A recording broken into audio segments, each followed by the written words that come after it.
wonten babnya itu di Etkon itu bab muhimil ikhtilaf. Itu memang dibabkan oleh ulama-ulama ulumul Quran apa? Muhimil ikhtilaf. Ayat-ayat yang dohirnya itu saling benturan. Ayat-ayat yang dohirnya itu saling apa? Benturan. Jadi misalnya waqifuhum innahum mas'ulun. Itu ada periode di mana kita ngalami posisi mas'ulun ditanya. Ya, ada posisi di mana kita ngalami periode apa? Mas'ulun ditanya. Nah, terus tapi juga ada periode di mana istilahnya fahum la yatasaalun. Dia tidak ngalami saling tanya. Jadi ada periode ya berarti gini, kalau pas mahsyar itu bahkan yauma yafirul mar'u min akhi wa ummihi wa abi. Tapi nanti itu ada periode di mana orang itu saling mensafaati. Berarti periode syafaat ya ada halun, ada satu keadaan. Tidak saling mengenal juga satu keadaan. Sehingga nanti terus faktanya ya gitu. Misalnya ada periode di mana yauma yafirul mar'u min akhi wa ummihi wa abi, itu ya satu periode. Tapi nyatanya wasiqal ladzina taqaw rabbahum ilal jannati zumara. Kalau zumara artinya kan tidak saling apa? Tidak saling lari, tapi ketemu. Biasa orang lagi. Pada akhirnya kita di surga kan zumara. Kalau zumara tuh saling yafiru apa enggak? Enggak kan? Makanya itu cara saya takwilan paling bagus itu. Jadi takwilan paling bagus itu menurut saya dikatakan Ibnu Abbas saja. Jadi kondisi-kondisi yang di Quran itu halan duna halin. Ya bukti paling gampang tadi, ada kondisi di mana yauma yafirul mar'u min akhi, tapi pada akhirnya nanti wasiqal ladzina taqaw rabbahum ilal jannati zumara. Berarti kan ada bareng-bareng. Ya ada kondisi saling lari. Syafaat juga gitu. Ada yang apa yauma la yanfa'u malu wala banun illa man atawa biqalbin salim. Nah, ru'yatullah juga gitu. Ketika Allah nafar ru'yah, itu artinya fid dunya. Nanti kalau membolehkan ru'yah ya yauma idzin, kan jelas Quran ngendikan apa wujuh yauma idzin nadhirah ila rabbiyah. Itu kan jelas ada kalimat yauma idzin apa? Yauma idzin yauma idqamatis saah, di hari terjadinya kiamat. Atau di hari orang mukmin telah masuk surga. Nah itu Allah asbatar ru'yata. Allah menetapkan ada ru'yah. Berarti mafhumnya apa? Ru'yah itu terjadi yauma dakhalal mu'minuna apa? Al jannah. Berarti fid dunya tidak nadhira. Itu lebih gampang ketimbang nakwil apa? Ikhatoh dan tidak ikhatoh. Jadi berarti nafyur ru'yah niku napa? Fid dunya. Nanti wujudur ru'yah atau isbatur ru'yah fil akhirah. Itu lebih gampang karena nyatanya dari awal Allah ngendikan apa? Yauma idzin, bahwa melihatnya itu yauma idzin, di hari terjadinya kiamat atau di hari orang mukmin telah masuk apa? Surga. Niku cara kula lebih gampang.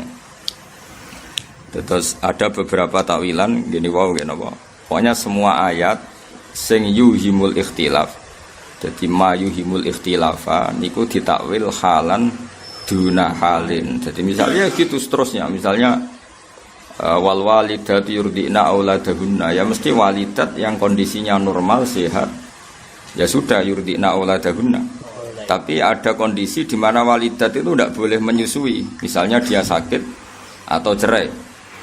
Makanya ketika di pangeran wa in ta'asartum fasaturdi ulahu ukhra. Jadi kalau ada kondisi tertentu seorang ibu tidak bisa menyusui kata Allah fasaturdi ulahu ukhra, nanti ya ada saja yang menyusui. Berarti ada kondisi irdo ya halun, ya satu kondisi, tidak menyusui ya satu kondisi, bisa menyusui orang lain satu apa? Kondisi. Dan itu paling gampang menurut saya. Misalnya ya fikih kan begitu terus. Misalnya orang tidak punya wudhu itu haram megang Quran. Tapi ketika Quran itu jatuh di jalan dan itu sangat potensi terhinakan, maka orang hadas pun wajib mengambil. Nah itu kan otomatis hukum-hukum seperti itu. Berarti hukum la yamassuhu ilal mutahharun satu kondisi, no? Satu kondisi. Tapi ada kondisi lain yang orang tidak suci pun harus megang Quran. Misalnya Quran jatuh fi mustaqdzarin, di tempat yang tidak baik lah. Itu paling gampang menurut saya. Terus napa? Makanya kata Imam Suyuti wa hadza makhsusun li ru'yatil mu'minina lahu fil akhirah. Itu paling gampang apa? Ayat tidak ru'yah itu hanya tertentu fit dunia. sekali fil akhirat itu ikutnya ayat wujuhi yawma idzin nadhirah ila rabbiha napa nadhirah. Niku paling gampang. Terus ada yang mentakwil au yukhitu bihi ilman, maksudnya yang dinafikan itu kita ikhatah, tahu Allah secara detail. Itu tentu dinafikan, meskipun kita di surga pun tidak akan tahu Allah secara apa? Detail, karena kita bagaimanapun tetap makhluk dan Allah itu selalu laisa kamitslihi syai'un. Itu juga takwilan. Tapi takwilan itu lebih jelimet kalau gampang yang tadi. Terus qad ja'akum basairu mir rabbikum, telah datang kepada kalian hujjah itu logika tentang kebenarannya Allah Ta'ala. Faman absara fali nafsi. Terus niki kula bolak-balik matur dawuh Syekh Nawawi Banten dengan tafsir Munir itu. Kalau ada ayat fa inna hizballahi humul ghalibun, pokoknya kalau ada ayat yang menerangkan pada akhirnya pasukan Islam itu menang. Pada akhirnya pasukan Islam itu menang. Itu Imam Syekh Nawawi nakwil pasukan Islam yang dimaksud adalah argumentasi bil hujjat wal barohin, logika. Amma bisaulah fala, kata beliau dari awal kalau secara kekuasaan itu tidak. Maksudnya tidak itu tidak harus. Gini ngrungokno, karena ketika Nabi dan orang kafir, saya ulang lagi, Nabi dan orang kafir itu kalau perang loh ya, bukan perang. Itu kadang Allah pakai status Muhammad ya Nas, orang kafir juga Nas. Saya ulang lagi ya, ketika Nabi perang secara fisik itu kadang Allah pakai status Muhammad ya An-Nas, orang kafir juga An-Nas. Sehingga bisa saja karena ini sama-sama An-Nas, itu Nabi kalah. Seperti yang dialami beliau di perang Uhud. Dan itu istilahnya pangeran resmi, watil kal ayyam nudawiluha bainan nas. Kalau sama-sama An-Nas ini potensinya mudawalah. Mudawalah itu ya bisa menang, bisa kalah. Tapi kadang-kadang Allah itu pakai status ini hak, Muhammad itu hak, kafir itu batil. Kalau seperti ini pasti Muhammad menang, orang kafir kalah. Karena pertarungannya hak dan batil. Itu memang paling jelimet di ilmu tafsir. Seorang lagi itu paling jelimet di ilmu tafsir. Syekh Nawawi itu ketika di Mekah itu pas Indonesia dijajah Belanda. Bahkan di antara beliau tidak mau pulang ke Indonesia karena Indonesia dijajah Belanda. Begitu juga Syekh Mahfud Termas, Syekh Abdul Manan. Sehingga beliau itu kan ya kepikiran, wong Islam mesti menang, nyatanya Indonesia cek kalah, dia ini menangi kemerdekaan. Bukan menangi apa? Sehingga beliau semuanya ulama dulu, apalagi ulama Mesir, itu semuanya dikooptasi Prancis dulu. Zaman pas ngarang kitab itu udah dikooptasi apa? Prancis. Itu mesti ngalahkan itu pasukan Allah menang itu bil barohin wal hujjat, dengan logika. Ya, dengan apa? Logika. Sehingga kalau bolak-balik anggar matur teng pangeran, kula anggar pas tahajud. Niku kula pancen luwih siap ketemu pangeran. Dunia itu di Barno. Itu misalnya Barno itu senak anak kira-kira potongan soleh, kuliah ning Amerika, di Australia Barno. Asal raine rai soleh. Mbok niru bapake, mbok niru gurune, pokoke raine ku rai soleh. Ya istikharah rai soleh ta ora. Raine wae delok atine, ati ora ketok. Raine kan ketara. Simahum fi wujuhihim minas sujud. Ora ketara, anak ndendor ta ora kan ketara. Nanti asal anak itu duwe nur, saulang lagi duwe nur. Iku kok ning diwae, iku nur ku menang. Jadi kelebihane nur ngeten, nur ku cahaya. Mbok peteng dedet kaya apa, iku ana uplik iku tetep dadi sinar. Iku kelebihane nur. Dadi ora kudu lampu padang, ora kudu listrik sing wattnya tinggi. Mbok uplik lah iku tetep bersinar. Mbok kunang-kunang lah tetep bersinar. Ngene-ngene. Mulane kejegeman gedeng santri goblok kejegeman. Iku tetep barokah ngono. Dua kok Papua terus kok NTT ngono tetep. Yang salah wong karo anu uplek kok jejes tongkring kok dolim. Jadi kula nu kadang ngrasa dolim. Termasuk kula nek mahjubno sampean ngrasa dolim. Ajane salahmu karo anu uplek kok jejer tongkring. Iku ngani ngoyo. Akhire isane kasut tok malah lara kabeh. Kula baleni malih ya. Ya, kula tanggung jawab nganti ketemu pangeran.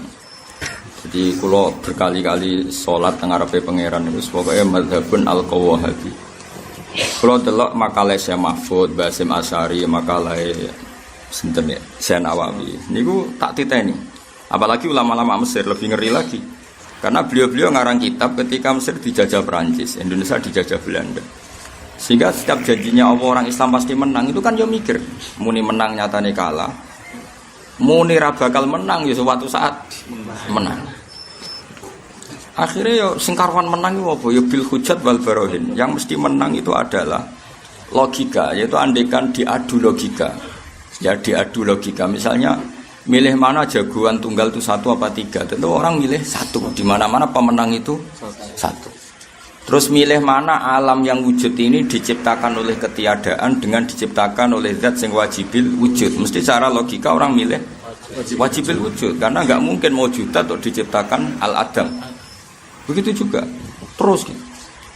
Lan kula niku mboten kuwatir nek sampean dia anak sekolah ning Australia ning Jerman asal tak diraine ra iso. Iku tetep kemungkinane iku wong Jerman sing anut anakmu, ora anakmu sing anut wong Jerman. Karena kekuatan hidayah ini luar biasa. Coba sekarang mahasiswa udah biasa pacaran. Itu ketika di Inggris, di Jerman udah kayak masjid, kayak komunitas muslim. Dan banyak yang tertarik menjadi muslim. Itu udah tau ngaji jalalan. Ya orang hafid. Karena nurul iman itu tetap akan mengalahkan apa? Zulamus syirki atau zulumati syirki. Tetap asal wong Islam itu Allah mensifati dirinya apa? Allahu waliyul ladzina amanu yukhrijuhum minadz zulumati ilan nur.